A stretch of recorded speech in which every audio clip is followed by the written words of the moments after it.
Hello everyone, नमस्कार। मेरा नाम अभिजीत यादव है और आज की वीडियो में बात करेंगे कि यूपीएससी सिविल सर्विसेज एग्ज़ाम के लिए आप अपना ऑप्शनल कैसे चुन सकते हैं। अब इस वीडियो में डेफिनेटली हम बात करेंगे कि कौन कौन से ऑप्शनल अवेलेबल हैं पेपर में, जो इंजीनियरिंग साइंसेज के, उसके अलावा मतलब जो सोशल साइंसेज के एंड लैंग्वेज ऑप्शंस हैं उन सब के बारे में हम बात करेंगे। उसके बाद मैं आपको कुछ टिप्स दूंगा जिससे आप अपना ऑप्शनल चुन चुन सकते हैं। Right, so let's begin. जो लोग मुझसे पहली बार मिल रहे हैं, ये मेरे बारे में कुछ जानकारी है। आप चाहे तो यहाँ वीडियो पॉज करके इस चीज़ को देख सकते हैं एंड वी विल स्टार्ट। तो सबसे पहली चीज़ कि कितने ऑप्शनल है। टोटल आपके पास 48 ऑप्शनल हैं। 48 ऑप्शनल्स जो हैं इनमें 25 सब्जेक्ट्स हैं। 25 सब्जेक्ट्स में आपके इंजीनियरिंग वाले जो ऑप्शनल हैं वो भी आ जाते हैं। जो साइंसेज हैं जैसे फिज़िक्स, मैथमेटिक्स एट्सेट्रा वो भी आ जाते हैं। जो सोशल साइंसेज हैं ये भी इसी इन 25 सब्जेक्ट्स में आ जाते हैं। उसके बाद आपके आते हैं 23 लिटरेचर ऑप्शनल्स। तो ये जो लिटरेचर ऑप्शनल्स हैं ये हर लैंग्वेज का, जैसे कि आप जानते ही होंगे, तो इंडिया में शेड्यूल 8 में आपको ऑफिशियल लैंग्वेजेस दी गई हैं।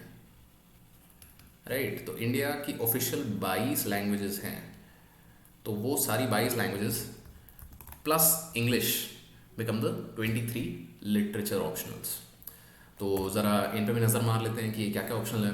तो ये वाला आपका जो पहले 25 ऑप्शंस थे उसमें है agriculture, animal husbandry, anthropology, botany, chemistry. तो ये जैसे आप देख रहे हो कि ये science, engineering, commerce and accountancy, फिर से social science, engineering, geography, geology. तो ये सारे आप जो सब्जेक्ट्स हैं इनमें से कोई एक आप सब्जेक्ट चूज़ कर सकते हो, या फिर literature of any one of the following languages. तो फॉलोइंग लैंग्वेजेस में क्या क्या आते हैं। शेड्यूल 8 की जो 22 ऑफिशियल लैंग्वेजेस हैं वो ऑफिशियल लैंग्वेजेस, ये सारी लैंग्वेजेस अगर आपने देखा हो तो आपके किसी भी नोट के पीछे भी लिखी हुई होती हैं। आप किसी भी नोट को लेंगे तो उसके पीछे इंडिया की सारी ऑफिशियल लैंग्वेजेस में उस नोट का मतलब वैल्यू लिखी होती है।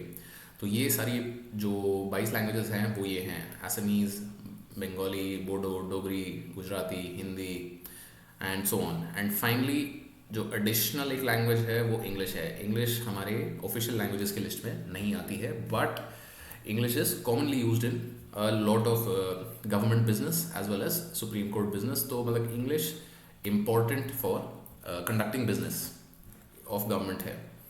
तो ये आपके बेसिक ऑप्शनल्स हैं। नाउ लेट्स डिस्कस कि आप इन सब ऑप्शनल्स में से, जो कि हमने देखा कि 48 ऑप्शनल्स हैं, तो इनमें से आप कोई एक चूज़ कैसे कर सकते हैं। राइट, तो चूज़ करने का सबसे पहला जो मेट्रिक आपका रहना चाहिए वो आपका रहना चाहिए इंटरेस्ट। इंटरेस्ट क्यों रहना चाहिए? क्योंकि किसी भी ऑप्शनल में आपको एक बैचलर्स डिग्री लेवल की अंडरस्टैंडिंग चाहिए होगी। बैचलर्स डिग्री माने बीए, माने बीटेक। तो इस लेवल पे जो डिग्री है, इस लेवल की डिग्री की आपको अपने ऑप्शनल में अंडरस्टैंडिंग चाहिए होगी। और जाहिर सी बात है, अगर आप 3 या 4 साल में जो डिग्री कर रहे हो उसका मटेरियल सारा आप 6 महीने या उससे भी कम में कवर करने की कोशिश कर रहे हो, तो आपका इंटरेस्ट होना उस ऑप्शनल में बहुत ज़रूरी है। अब इंटरेस्ट आप कैसे देख सकते हैं? सबसे पहली चीज़ कि ये जो लिस्ट ऑफ ऑप्शंस मैंने दी थी, these are all available in the notification. और नोटिफिकेशन में इसके साथ साथ अवेलेबल है इन हर ऑप्शनल्स का सिलेबस। तो इस नोटिफिकेशन में आप जाइए, आप जो भी ऑप्शनल आपको नाम से पसंद आ रहा है या आपको सब्जेक्ट में इंटरेस्ट है उसका सिलेबस देखिए और उसके PYQs देखिए। इन दो चीज़ों के बेसिस पे आप थोड़ा बहुत अंदाज़ा लगा सकते हैं कि भैया क्या चीज़ हो सकती है एंड क्या आपको ये ऑप्शनल लेना चाहिए। वाई एम आई सेइंग कि इंटरेस्ट या आपकी इसमें दिलचस्पी सबसे इम्पोर्टेंट है, क्योंकि भाई जो बैचलर्स लेवल की अंडरस्टैंडिंग है वो बहुत ही एक इन डेप्थ अंडरस्टैंडिंग है। ये इन डेप्थ अंडरस्टैंडिंग के लिए आपको मेहनत करनी पड़ेगी, which is why it is very important that you choose your optional based on interest. Also ये इतना इंपॉर्टेंट क्यों है? Because optional has a weightage of 500 marks out of 1750। Mains का टोटल 1750 होता है, जिसमें से 500 मार्क्स ऑप्शनल के होते हैं। और जनरली अगर आपने ट्रेंड देखा हो तो जो टॉपर्स होते हैं they are scoring as much as 60% in their optionals. Whereas GS में अगर आप 50% भी ले आओ तो वो काफ़ी अच्छा, मतलब 50% जनरली किसी का आता नहीं है, एक आध पेपर में आ जाए तो हो जाता है। बट आई थिंक अगर जीएस के सब्जेक्ट्स में आप 100-110 के करीब, विच इज़ अबाउट 45% का जो स्कोर है ये आपका आता है, तो ये सीधी सी बात है कि भाई ऑप्शनल आपके लिए काफ़ी एक इम्पॉर्टेंट गेम सेट करने के लिए टूल है। So it's very important that you choose your interest based on choose your option based on interest. Sorry about that. Next, दूसरा मेट्रिक ऑप्शनल चूज करने के लिए आपके पास रहेगा रिसोर्स अवेलेबिलिटी, कि आपने अपना ऑप्शनल इंटरेस्ट पे तो देख लिया, बट क्या उस ऑप्शन के आपको नोट्स अवेलेबल हैं, क्या आपको कोई टेस्ट सीरीज मिल रही है, क्या आपके पास कोई पीयर ग्रुप है उस ऑप्शनल का, या आपको गाइडेंस मिल रही है। क्यों? क्योंकि आप पढ़ लोगे ऑप्शनल अपने आप से, बट जब तक आप उसे प्रैक्टिस नहीं कर रहे हो, जब तक आप उसके टेस्ट नहीं दे रहे हो, तब तक it becomes very difficult to score well,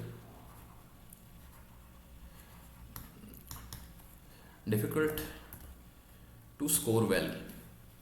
तो इसीलिए कोई भी अपना ऑप्शन चूज करते हुए पहले देखो कि भैया उसके रिसोर्सेज अवेलेबल है या नहीं है।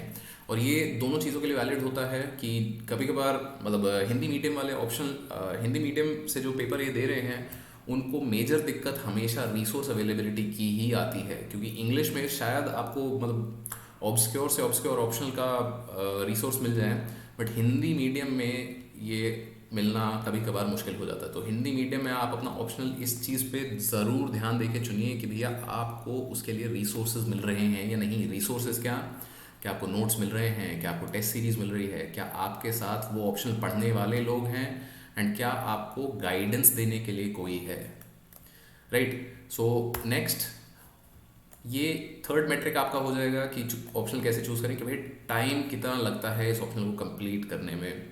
फॉर इंस्टेंस जैसे मैथमेटिक्स का ऑप्शनल है तो it is a vast optional. Vast क्यों? क्योंकि कुछ भी आप कर लो एटलीस्ट 6 महीने आपको लग जाएंगे पूरा सिलेबस करने में। जहाँ की सोशियोलॉजी अगर आप करते हो या एंथ्रोपोलॉजी जो कि रिसेंटली काफ़ी एक पॉपुलर सब्जेक्ट रहा है, तो इन सब्जेक्ट्स को करने के लिए आपको 3 से 4 महीने या उससे भी कम, डिपेंडिंग ऑन आपकी कितनी ग्रास्प है इस सब्जेक्ट पे। तो ये भी एक चॉइस आप देख सकते हो, ये भी एक मेट्रिक आप यूज़ कर सकते हो to choose your option. Obviously इसमें एक बड़ा फैक्टर हमेशा ये रहेगा कि आपके पास कितना टाइम है प्रिपेयर करने के लिए। अगर आप 2021 की तैयारी अभी से कर रहे हैं, आपने पहले थोड़ा बहुत कुछ कर लिया है जीएस का, तो मैं बोलूँगा कि मतलब चूज़ एन ऑप्शनल जिसमें थोड़ा कम टाइम लग रहा है, क्योंकि टाइम नहीं बचा है। बट अगर आप 2022 की तैयारी कर रहे हैं तो भी इस चीज़ को आपको थोड़ा ध्यान में रखना चाहिए। क्यों? क्योंकि ऐसा ना हो जाए कि भाई आप 1 साल तक ऑप्शनल की ही तैयारी करते रह गए और बाकी टाइम अपने जीएस को नहीं दिया। तो always take into account कि भाई आपके पास कितना टाइम है। And finally this is an important factor, but मैं इसको लास्ट में बोलूँगा कि भाई इस पे भी आपको थोड़ा ध्यान देना चाहिए, स्कोरिंग पोटेंशियल।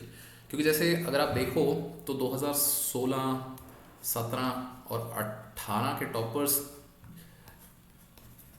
को उनकी मार्कशीट्स को आप स्टडी करो या उनके ऑप्शनल प्रेफरेंसेस को आप देखो, तो आप देखोगे कि भाई लिटरेचर ऑप्शनल्स जो थे उनकी स्कोरिंग काफ़ी हाई चल रही थी। उसके अलावा एंथ्रोपोलॉजी की स्कोरिंग काफ़ी हाई चल रही थी, राइट। बट 2019 में इन सबको यूपीएससी ने आप कह सकते हैं कि दबा दिया है, इन्हें दबा दिया गया है।